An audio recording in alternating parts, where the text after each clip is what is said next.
काफी समय बाद एक कोई ऐसा ऑर्डर आया है जो संविधान के अनुरूप है और संविधान को बचाने वाला प्रतीत होता है। जो ये पक्ष हैं सारे एससी, एसटी, ओबीसी, माइनॉरिटी के जितने भी लीडर हैं हमने खरीद ही लिए हैं, तो अब तो सब एक साथ ही लूट लें। वो उन मुट्ठी भर लोगों को भूल गए जो अभी संविधानवादी हैं, अम्बेडकरवादी हैं, वो भी तो हैं अभी बीच में। वो तो उनको ये अपना दुश्मन मानेंगे ना, जो इंसानियत की बात करता है, इंसाफ बराबरी की बात करता है, सबको प्यार की, भाईचारे की जो भी बात करता है, उससे तो नफरत करते हैं ना ये लोग। ये तो कहते हैं कि सारी दुनिया पैदा ही एक 2-2.5% लोगों की सेवा करने के लिए ही पैदा हुई है, बाकी सब लोग तो जिसकी मानसिकता ये है वो इंसानियत पसंद नहीं होता, वो इंसानियत का दुश्मन है। मैं बिल्कुल मानता हूँ सुप्रीम कोर्ट पे प्रेशर है, दो तरफ से प्रेशर है। एक तरफ से सत्ता सरकार जिसके पास सब ताकत है वो प्रेशर है, एक तरफ से हल्का कमजोर सिटीजन्स का कि प्रेशर मोदी जी, अमित शाह जी और ये पूरी सरकार की पैराफर्नेलिया का होगा, जिसके खिलाफ 4 सुप्रीम कोर्ट के सिटिंग जजेस ने प्रेस कॉन्फ्रेंस की थी। या प्रेशर ये छोटे मोटे एनजीओ इनका हो, उनको तो कभी भी ईडी सीबीआई फोन करके धमका सकती है। कुछ मेरे जैसे लोग ही तो है ना जो नहीं डरते हैं। नया कोई और जो मुकदमा आता है उसको दर्ज नहीं कर सकती हैं, और इस तरीके से जब तक कोई वो दूसरा ऑर्डर ये ना दे दे उस वक्त तक ये तमाम चीज़ें कायम रहेगी। तो इससे बड़ा एक लोगों के अंदर उम्मीद जागी है, और लोग इत्मीनान से मतलब उनको खुशी हुई कि अब लड़ाई झगड़ा फसाद का दरवाज़ा सुप्रीम कोर्ट ने बंद किया। बिल्कुल, जिस तरह से छोटी अदालतें जो कहीं न कहीं आए दिन सर्वे को लेकर के कहीं न कहीं आए दिन विवाद जो खड़े हो रहे हैं, निचली अदालत से लोग जाते हैं और वो सर्वे का एक दो एफिडेविट लेकर के आ जाते हैं। ये तो मुख्य भर लोग हैं जो इख्तलाफ पैदा करना चाहते हैं, तो सुप्रीम कोर्ट के इस फैसले के बाद उनकी भी ज़बान पर लगाम दे दिया है। मैं समझता हूँ कि अब इंशाअल्लाह ताला इस किस्म की कोई बात नहीं। सटीक खबरों का सीधा असर। आप देख रहे हैं एनसीआर समाचार। आप देख रहे हैं एनसीआर समाचार, मैं हूं कमर अहमद। देश का माहौल इस वक्त बहुत जबरदस्त तरीके से सुर्खियों में है। जो मुद्दे कहीं ना कहीं सर्वे को लेकर के, वो देश का एक माहौल जो कि सरकार के पक्ष में हो या विपक्ष में हो, कहीं ना कहीं ये एक जो समझदार लोग हैं इस चीज़ को समझ रहे हैं कि देश का ये माहौल किस जगह किस तरफ लेके जाने वाला है। वहीं आज जो कि सुप्रीम कोर्ट में जो सुनवाई हुई है सर्वे को लेकर के, वही 4 हफ्ते का समय इस वक्त दिया है कोर्ट ने। उसके बारे में पूरी जानकारी जनाब हमारे महमूद प्राचा साहब जो कि सीनियर एडवोकेट हैं सुप्रीम कोर्ट में से मौजूद हूँ मैं, तो मैं जानना चाहूँगा किस तरह का डिसीजन लिया कोर्ट ने, किस तरह की चीज़ें हुई है सर। ये देखिए, आज एक थोड़ी सी राहत वाला और एक काफी समय बाद एक कोई ऐसा ऑर्डर आया है जो संविधान के अनुरूप है और संविधान को बचाने वाला प्रतीत होता है। वरना एक पक्ष है देश में हमारे जो मजबूत पक्ष हो गया आज, वो संविधान की धज्जियां उड़ा के मनुस्मृति को वापस लाने की चेष्टा कर रहा है। तो अब ये ऑर्डर ये हुआ है कि प्लेसेस ऑफ वर्शिप एक्ट के तहत जो धारा 3 और 4 है उसको चैलेंज किया है एक उसी इकोसिस्टम ने जो संविधान तोड़ना चाहती है। ये कहा है कि ये गैर कानूनी है, इसको निरस्त किया जाए।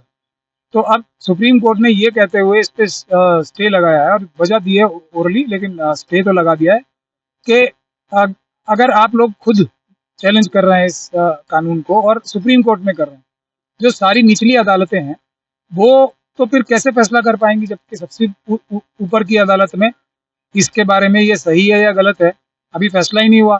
तो ये कह के सब अदालतों पे रोक लगाइए कि कोई नया केस नहीं लेंगे, कोई फाइनल ऑर्डर नहीं करेंगे, कोई इंटरिम ऑर्डर यानी कि जो बीच में या छोटा ऑर्डर होता है वो नहीं करेंगे, और खास तौर पे ये भी कहा है कि कोई भी सर्वे नहीं किया जाएगा।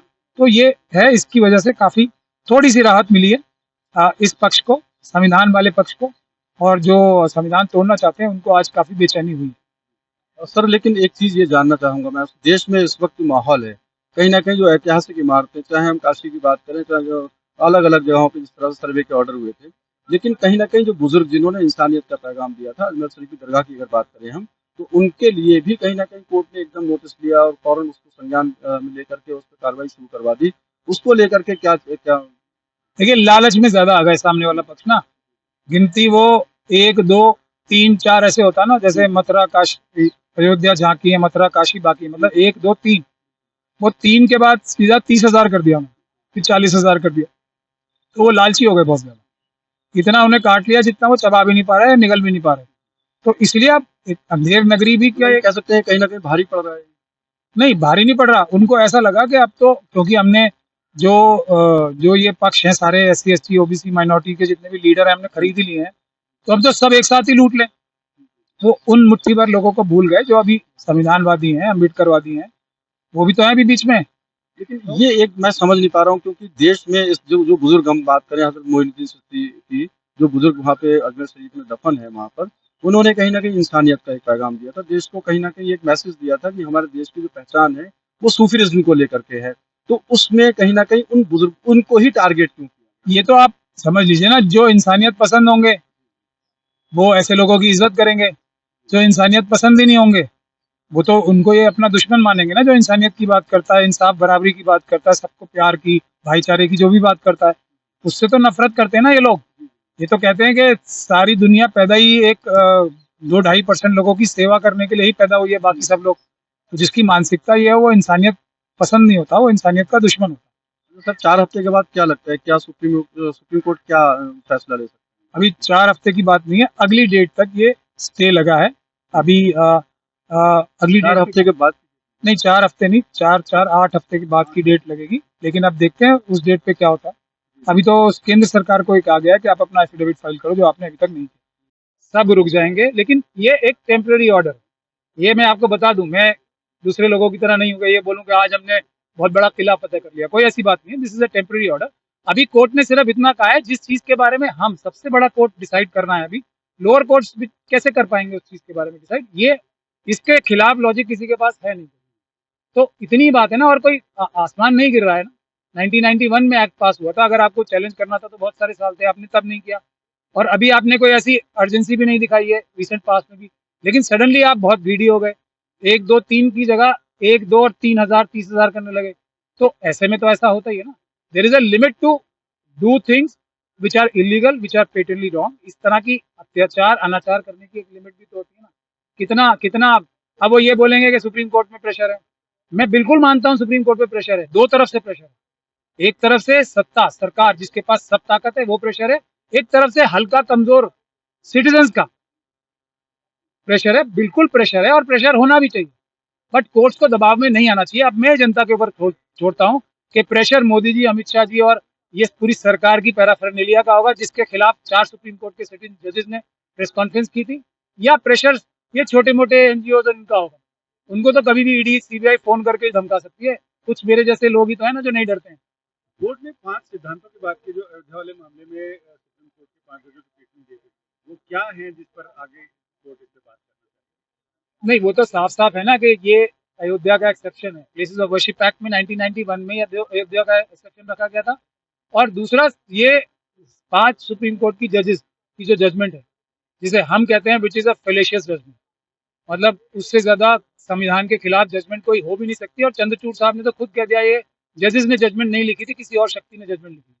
तो एक बात है, लेकिन उसमें भी एक चीज जो ऐसी है जो दूसरे पक्ष को तकलीफ दे रही है, और वो ये है कि प्लेसेस ऑफ वर्शिप एक्ट का डिटेल में 5 जजेस ने डिस्कशन किया हुआ है कि अयोध्या के अलावा किसी जगह, सब जगह ये प्लेसेस ऑफ वर्शिप एक्ट लाया जाएगा, तो आगे कोई बदमाशी और शरारत कोई नहीं कर पाएगा। ये assurance places of worship act के बारे में अयोध्या की जजमेंट ने दे रखी है। तो इसलिए सामने वाले पक्ष को सोचना चाहिए। तो मैं जानना चाहूँगा किस तरह से क्या रहा वहाँ पर, और किस तरह से कोर्ट ने उसको लिया है संज्ञान में, आगे क्या कार्रवाई होने वाली है? देखिए, बहुत आज का जो जजमेंट आया है वो बहुत ही इत्मीनान बख्श है। और जो कोर्ट ने फैसला दिया है कि अब स्टे लगा दिया है, जैसे कि कोई और कोर्टें जो हैं वो कोई फैसला नहीं कर सकती हैं, नया कोई और जो मुकदमा आता है उसको दर्ज नहीं कर सकती हैं। और इस तरीके से जब तक कोई वो दूसरा ऑर्डर ये ना दे दे, उस वक्त तक ये तमाम चीज़ें कायम रहेगी। तो इससे बड़ा एक लोगों के अंदर उम्मीद जागी है, और लोग इत्मीनान से, मतलब उनको खुशी हुई कि अब लड़ाई झगड़ा फसाद का दरवाज़ा सुप्रीम कोर्ट ने बंद किया है। मैं हजरत एक चीज़ और जानना चाहूँगा असल में, क्योंकि यहाँ पर जिस तरह से अभी अजमेर शरीफ दरगाह को लेकर के अगर मामला है, उसके अलावा जगह जगह जहाँ पर भी सर्वे की बात कर रहे हैं, क्या ये तनाव का एक आने वाले टाइम में एक बड़ा कारण बनने वाला है देश में, और किस तरह से इसको मुस्लिम समुदाय खास तौर पे जो मेन जो ऑर्गेनाइजेशन है खास तौर पे, वो इसको कैसे अलग अलग करके लड़ रही है, किस तरह से नहीं, ये जो आपने बताया कि इससे तनाज़ा होता और लोगों के अंदर इख्तलाफ होते और मामला ख़राब होते, मगर सुप्रीम कोर्ट के इस फैसले ने उन तमाम चीज़ों को दरवाज़ा बंद कर दिया है ना निचली कोर्टें सर्वे का ऑर्डर दे सकती हैं, ना और कोई फैसला दे सकती हैं, ना कोई और ऑर्डर दे सकती हैं। इससे जो मामला ये चाहते हैं फिरकापरस्त, उस पर इसने जो है रोक लगा दी है। बिल्कुल, जिस तरह से छोटी अदालतें जो कहीं न कहीं आए दिन सर्वे को लेकर के कहीं न कहीं आए दिन विवाद जो खड़े हो रहे हैं, निचली अदालत से लोग जाते हैं और वो सर्वे का एक जो एफिडेविट लेकर के आ जाते हैं, कहीं न कहीं उस पे कार्रवाइयाँ शुरू हो जाती हैं। उसको लेकर के रज़ा एकेडमी जो कि मुंबई से शहीद नूरी साहब आज सुप्रीम कोर्ट दिल्ली में यहाँ पर मौजूद रहे और ख़ास तौर पर उनके जो एडवोकेट हैं, उनसे मैं जानना चाहूँगा किस तरह से क्या संज्ञान लिया कोर्ट ने, किस तरह से आगे आने वाले टाइम में लड़ाई लड़ेंगे? कोर्ट ने ये कहा कि क्या नाम है आपका सर? S M Pandey. हाँ, कोर्ट ने ये कहा कि अब जो है कोई भी फ्रेश सूट नहीं फाइल हो सकता। आप कोई फ्रेश सूट नहीं फाइल करेंगे जब तक कोर्ट में मामला विचाराधीन है। और जो इन्होंने 10 जगह पे 18 जो सूट पहले फाइल कर रखे हैं, उस पे कोई भी आप इफेक्टिव ऑर्डर पास नहीं करेंगे, कोई सर्वे का ऑर्डर पास नहीं करेंगे। ये सुप्रीम कोर्ट ने जब तक इसके पास केस नहीं होगा। नहीं तो अब ये जैसे मान लीजिए जो सर्वे के लिए खासतौर पर उन्होंने नोटिस कर रखी है जो निचली अदालतों ने, सब अभी रुका रहेगा जब तक कोर्ट से 4 हफ्ते का टाइम लिया। जब तक सुप्रीम कोर्ट में कोई फैसला नहीं आता तब तक उस पर आप कोई भी इफेक्टिव ऑर्डर नहीं पा सकते। क्या लगता है सुप्रीम कोर्ट 4 हफ्ते के बाद में क्या डिसीजन ले सकती सुप्रीम कोर्ट क्या करेगा? सुप्रीम कोर्ट इस पे तो कोई, लेकिन अभी कुछ लोगों ने यहाँ पर कुछ बयान दिए, जिस तरह से उन्होंने कहा कि यहाँ पर जिस तरह से जो पिछली ऐतिहासिक जो भी जितनी इमारतें बनी हुई हैं, खास तौर पे उन्होंने कहा कि अगर इस तरह का अदालत को डिसीजन लेती है कि वहाँ उस स्ट्रक्चर के अंदर ऊपर गुम्बद कब बनी है, बुनियाद कब पड़ी है, उसको जब तक के सर्वे ना किया जाए तब तक वो मालूम कैसे पड़ेगा, तो सर्वे के लिए क्यों उसको रोका जा रहा है? इस तरह से चीजें निकल करके आ रही अभी देखना है अब सुप्रीम कोर्ट जो ऑर्डर पास करेगा। अब तो सुप्रीम कोर्ट के पास सारा ये विचाराधीन है। सुप्रीम कोर्ट जब भी ऑर्डर पास करेगा सब हम लोग उसको मानेंगे। बिल्कुल, लोग इस वक्त बहुत चिंतित हैं। देश में जो एक तरह से माहौल बिगाड़ने की जो कोशिश कहीं ना कहीं की जा रही है, खासतौर पे उस सर्वे के बहाने से, वहीं रजा एकेडमी मुंबई से चल करके यहाँ दिल्ली सुप्रीम कोर्ट में, यहाँ अजमेर शरीफ दरगाह के लोग हों, चाहे वो जितने मरकज़ के लोग हों, चाहे वो खानकाहें हों, वो सब के सब इस वक्त बेचैन है और कहीं ना कहीं कोर्ट का रुख कहीं ना कहीं कोर्ट से एक तरह से कोशिश कर रहे हैं कि वो लोग कि कोर्ट से ऐसा जजमेंट आए कि लोगों की बेचैनी दूर हो। सर, अजमेर शरीफ का आपने, अजमेर शरीफ से शेख अजीम साहब तशरीफ लाए हैं। ये अच्छा, आप अजमेर शरीफ से हैं, तो वहाँ के जो हालात हैं, जिस तरह से वहाँ पर एक तरह से, क्योंकि अजमेर एक ऐसी जगह है वहाँ पर हिंदू मुस्लिम सिख सभी मिल करके वहाँ पर जाते हैं और उनसे आस्था रखते हैं, उसको कितनी चोट पहुंची है? जी देखिए, ये इस मामले को लेके आपने बिल्कुल सही फरमाया। हिंदू मुसलमान सिख ईसाई सब परी नवाज की बारगाह में जाते हैं। तो इस पिटीशन से जो विष्णु गुप्ता द्वारा की गई, उससे जो है वहाँ के सौंदर्य खराब करने की भरपूर कोशिश की गई, मगर अल्हम्दुलिल्लाह सुम्मा अल्हम्दुलिल्लाह अल्लाह का फजल है कि भाईचारे को ख़त्म नहीं कर पाए और सभी शांतिपूर्ण है। और अल्लाह के फजल से हुज़ूर नबी करीम सल्लल्लाहु अलैहि वसल्लम के सच्चे में गरीब नवाज की अता से जो आज सुप्रीम कोर्ट ने जो आदेश दिए, तो इंशाअल्लाह पूरे शांतिपूर्ण तरीके से माहौल रहेगा और अच्छे ही, हमें उम्मीद है कि अच्छे ही इसका रिजल्ट आएगा। ये बहुत बड़ी बात है, क्योंकि सियासत के लिए खास तौर पे उन बुजुर्गान दीन को भी नहीं छोड़ा जा रहा है जिन्होंने कि हिंदुस्तान के अंदर एक गंगा सुन्नी तहजीब का, कहीं ना कहीं हिंदू मुस्लिम एकता का जो मैसेज दिया था, खास तौर पे इंसानियत का जो मैसेज दिया था, उन बुजुर्गान दीन की भी बारगाह जो कहीं ना कहीं खानकाहों को सर्वे के बहाने कहीं ना कहीं बदनाम करने की, या कहीं ना कहीं जो एक जाति का माहौल है उसको बिगाड़ने की जो कोशिश है, उसके लिए रजा एकेडमी चीफ शहीद नूरी साहब और तमाम ऐसे लोग जो कि चाहते हैं कि देश में अमन रहे, और वो खासतौर पर सर इसके लिए एक मैसेज थोड़ा सा आप देंगे कि आप हिंदुस्तान भर के जो मोअज़्ज़िज़ लोग हैं, मुसलमान हो या हिंदू हो या जो भी हैं, इसके पीछे की जो राजनीति है उसमें लोगों को किस हद तक जो है अपने आप को संजीदा रखने की जरूरत है? देखिए, जिस तरीके से अब तक संजीदा लोग थे, दोनों तरफ के वो संजीदगी से काम कर रहे थे, चाहे हिंदू हो चाहे मुसलमान हो। ये तो मुख्य भर लोग हैं जो इख्तलाफ पैदा करना चाहते हैं। तो सुप्रीम कोर्ट की इस फैसले के बाद उनकी भी ज़बान पर लगाम दे दिया है। मैं समझता हूँ कि अब इंशाअल्लाह ताला इस किस्म की कोई बात ना हो। बिल्कुल, ये कहीं ना कहीं कोर्ट की तरफ से एक बड़ी कामयाबी कह सकते हैं कि 4 हफ्ते का जो वक्त लिया है, उन्होंने इस मामले की संजीदगी को समझा है और इस ठीक समझ आ रहा है कि ये कहीं ना कहीं राजनीतिक प्रकरण है और इसमें फंस करके कहीं ना कहीं देश का माहौल वो बिगड़ने नहीं दे सकते हैं। 4 हफ्ते के बाद में शायद कोई कोर्ट ऐसा फैसला ले जिससे कि जो हिंदुस्तान की पहचान है, गंगा जुम्नी तहजीब, वो बची रहे। बहुत बहुत शुक्रिया।